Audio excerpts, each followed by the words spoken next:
To all the young girls and even ladies out there that don't buy into this whole modern feminist movement, that men are the enemy, that marriage is bondage, that children are a burden. Modern day feminism is meant to literally break and destroy us. Being a girl boss is so exhausting and not rewarding. The way That's the lie so many women fell for, being a girl boss, not realizing how it's hurting them. Get ready with me to sit at the bar alone in hopes of meeting a man naturally instead of on a dating app. Feminism is not making you work. Your husband is. I'm going to say something really controversial now. Feminism has done mothers zero favors. Feminism say they're about choice, and yet shames stay-at-home mums for choosing. Kindly subscribe to the channel as it further supports us in our work. Thank you. Why is a confident woman so scary to these men? Like, okay, you don't like me. There's no reason to talk shit about a bad bitch because she wants to bad bitch on. The next man who tells me that they're just not in a spot to date and can't give me what I want, but then give the next girl a couple months later exactly what I was asking for, is gonna get their house burnt down. Just tell me you don't like me. Be fucking honest. I mean, feminism makes dating extremely hard. It is increasingly difficult to flirt with women nowadays. There's a large chance that you, as a man, will be #MeToo'd for simply pursuing a woman. I mean, the worst thing that could ever happen to dating is a woman interpreting a man pursuing her and thinking that she's beautiful as harassment. I agree.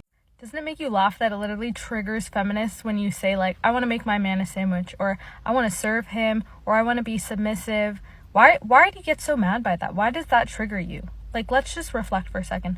When you find a good man, you love doing those things for him. I don't know about you, but I love to make my husband food. He wants a sandwich, I will go gladly make him a sandwich. He wants me to pack his lunch. No problem. No problem. That's not an issue for me. Like, why does that get you so mad when you hear other women saying they want to serve their husband or their household? Why do you guys get so triggered? Well, that's because many of these feminists want other women to be just as miserable as they are. No man, no kids, no family. That's why they get so offended when a woman says she wants to serve her man or build a home. It challenges the narrative they've built around independence, equating to happiness, even when they're clearly unfulfilled behind closed doors. They don't want to admit that what they sold as freedom often leads to loneliness. So when a woman chooses a different path, one rooted in love, partnership and sacrifice, they take it personally. Why? Because it reminds them of what they secretly desire but gave up chasing careers, attention and validation that never filled the void. It's not about empowerment anymore, it's about control. They don't want women to have real choice. They want everyone to pick the same path so they don't feel left behind. Women really saw their husbands come back from 12 hours of work, miserable and tired, and thought, gee, I want to do that too. So a woman called me. She said, I'm 50 years old. I have 3 degrees. I'm a very successful entrepreneur, CEO. And I want you to know, Dennis, I deeply regret that I followed the feminist advice at college. Because when I come home after a successful day at work to an empty home, no husband, no children, no family, it's not good. Was there any other areas of feminism where you think it's having a negative impact? Yes, I think it has ruined the family, the structure of the family, because the feminists are telling you, you're more than just a mom. You can do more. You have more to bring to the table, as if mothering wasn't a big enough job. You know, being a mom, being a parent is a full-time job. The feminist movement, women were saying, you're more than that. Just put your kids in daycare. Let the government raise your kids. Let somebody else do it. And you go, and because it's about you and you can have it all. And you can be a mom and you can have a full-time career and you can be completely satisfied and you can be married and you're still going to have energy. No, you cannot have it all at the same time. Maybe in a lifetime, but not all at the same time. You're going to have to make some sacrifices if you're going to raise a good, healthy family with good kids. The women who were preaching this lifestyle are very unhappy, Yes, many of them have amazing careers, high-status jobs, and make a lot of money. But they also come home to an empty house.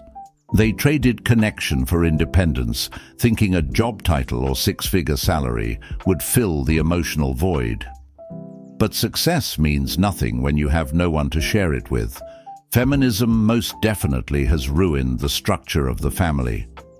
What started as a movement for equal rights slowly morphed into an ideology that encouraged women to reject traditional roles altogether, roles that once held the family together. It devalued the role of men as providers and protectors, while shaming women who wanted to be mothers and wives. And now, we're left with a culture full of confused individuals, broken relationships, and a society where the family, the most important unit, is falling apart. I'm oppressed because I'm a stay-at-home mom. But the solution to this oppression is for me to just go to work and pay insane amounts of money so that I could outsource the work that I was already doing for my own kids. Me personally, I'll just never see me taking care of the family that I done sat up here and had as a bad thing. It's honestly a privilege. And if my man were to sit up here and tell me that he feels oppressed for having to financially provide for his family, I would look at him so crazy for that. I'm so happy that women are starting to finally break out of the matrix and realize modern day feminism is meant to literally break and destroy us. And the reason we are all so fucked up and unhappy is because we are going against nature, and nature will always prevail and will always win. But that is like true. It's like so funny that it took this long for these things to start to become mainstream ideas. You don't need to be a girl boss. That shit's disgusting and embarrassing. Cut it out. Girlies, can we all just talk about the hot women to men ratio in the UK at the minute? Okay, maybe not go as far as UK, but especially in London, because everywhere I go, beautiful women, stunning, gorgeous. Where's the men? Where are they? I actually think that you'd be lucky if you saw 1 in 100. I used to think to myself, how are these women single? Like, they're beautiful, a lot of them got good jobs, like, they can all fend for themselves, like, they're respectful, like, you know, all the things that you would want, right? And now I realise it's by choice. Because there's no one out there. And I'm 24, and I'm realising I'm probably going to be single for a very, very long time, because all the good ones get snapped up like that, and all the other ones, they're just disgusting. It doesn't matter how hot a woman is, if men are repulsed by her attitude, entitlement, or the way she carries herself. It's no wonder why she can't get a match. Beauty might grab attention, but it's her energy, her character, and how she treats others that determines if a man will stay. And that's the real issue. So many of these women constantly talk about how beautiful they are, how many men are in their DMs, how many compliments they get. But they forget that looks fade, and that beauty alone doesn't sustain a relationship. A lot of women today focus on being the main character, but forget to develop the qualities that actually make someone a good partner. Men are no longer just chasing looks. They're searching for peace, support, and emotional connection. If all she brings is attitude and a pretty face, he'll admire her, sure, but from a distance. So 100,000 women went on strike today in Iceland to demand gender equality. The entire population is 370,000. So over 25% of the population went on strike. And I have some crazy news for you. The economy did not come to a stop, and it continued as normal. The only memo I got was that HR departments were getting no complaints for the 24 hours that the women were on strike. And men were writing that they were really sorry women didn't get gender equality. But I heard one CEO said it was nice to finally get some shit done, end quote.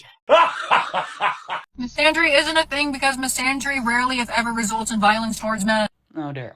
So by this logic, as long as something doesn't cause large amounts of harm on a regular basis, it's not a thing. Right, but it's still okay to vehemently dislike someone based on characteristics that they cannot control. Good to know. Misandry hurts men's feelings. Misogyny ends up with women being unalived by men. I do believe that most rational people do acknowledge and understand that misogyny is wrong. After all, it is a form of bigotry, which, might I add, is misandry. But apparently it's okay to be a bigot as long as it's against men, because it only hurts men's feelings in some individuals' opinions, right? But unfortunately, that couldn't be further from the truth. Men do suffer from misandry, both physically and mentally. And if some individuals don't want to care about men's mental health and the unfortunate level of self-unaliving rates in the male population, well, then that's just fine. We'll just continue to push this narrative that misandry hurts no one except for men's feelings. The thing about that is, women who say misandry isn't real are either in denial or intentionally ignoring the double standards in today's society. If a man said half the things some women say about men online, he'd be instantly labeled toxic, cancelled, or worse. But when women openly mock, shame, or belittle men, it's brushed off as jokes or speaking their truth.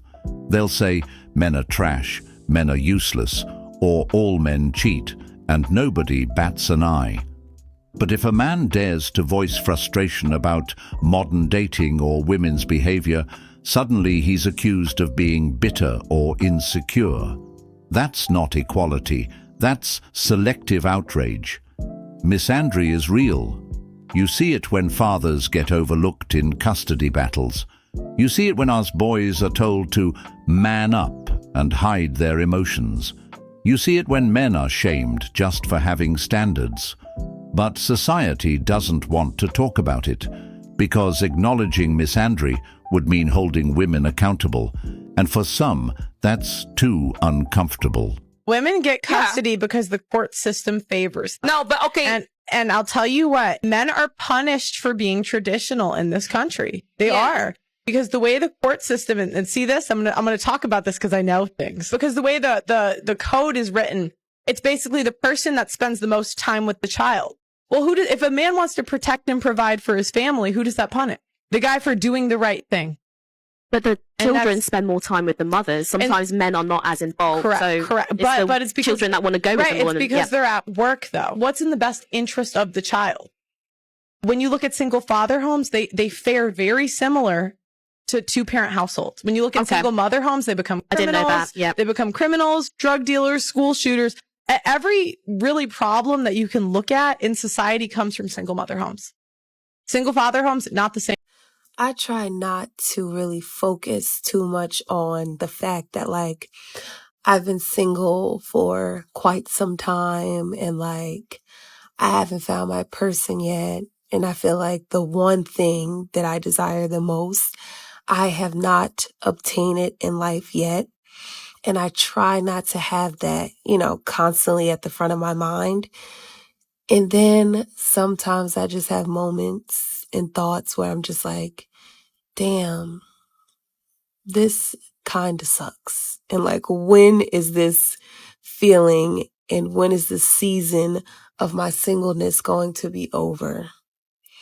And the most sucky part about it is that, like, no one has the answers. I don't know. I can't ask anybody else. I literally just have to wait.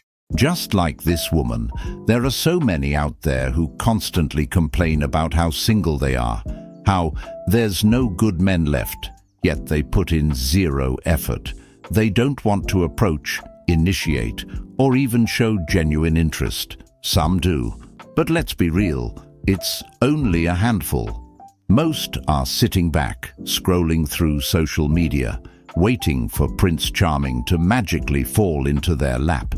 It's like they expect a high-value man to just appear, read their mind, and pursue them endlessly, while they offer nothing but presents and pretty pictures.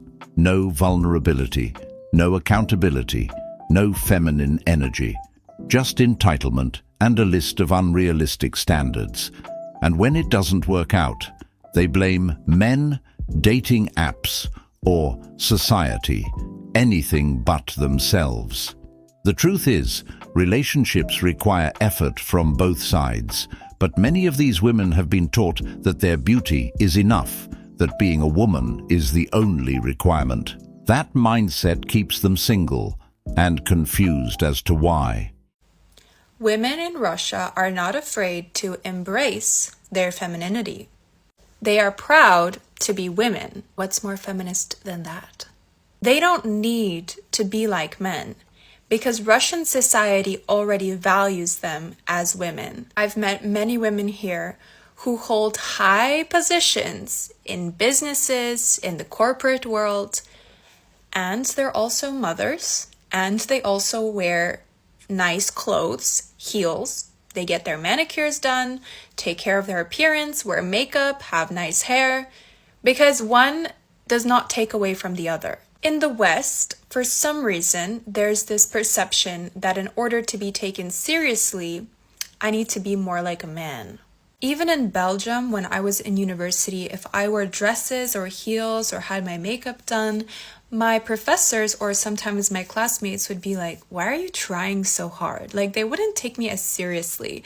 Like, why are you so girly? It's not a problem. Like, I'm a girl. Why can't I be a girl? Like, there was this pressure to kind of be more manly. You'll get a better job. But if the point of feminism is about women empowerment, why are we trying to be more like men? You know what's really empowering for women? Having paid maternity leave for 3 years while keeping your job position. That's empowering. Having respect for women, whether they choose to be mothers or business ladies or both. That is true feminism. Giving women the choice to be feminine and to do what they want. And Russia does exactly that. Here we don't need to be like men, and we understand that men and women are different. Doesn't mean one is better or one is worse, it just means we're different, and we can also be proud of being a woman. And that is feminism in Russia, knowing that there is power in being feminine. Well, I think we all have that question. If the point of feminism is to empower women, why are so many women trying to be like men indeed? It's almost as if femininity isn't seen as powerful anymore unless it mirrors masculinity. But that's the irony. True empowerment should be about embracing what makes women women, not trying to replace or compete with men. That being said, some feminists today don't just want equality, they want dominance. They believe women should replace men entirely in leadership, in the household, and even in parenting. It's no longer about partnership, it's about control. And in that pursuit, they shame masculinity, labeling it as toxic anytime a man is assertive, strong, or takes charge. But masculinity in its healthy form is vital. Just like femininity, it brings balance. When you try to erase one and glorify the other, society becomes unstable, families fall apart, relationships become transactional, and in the end, no one wins.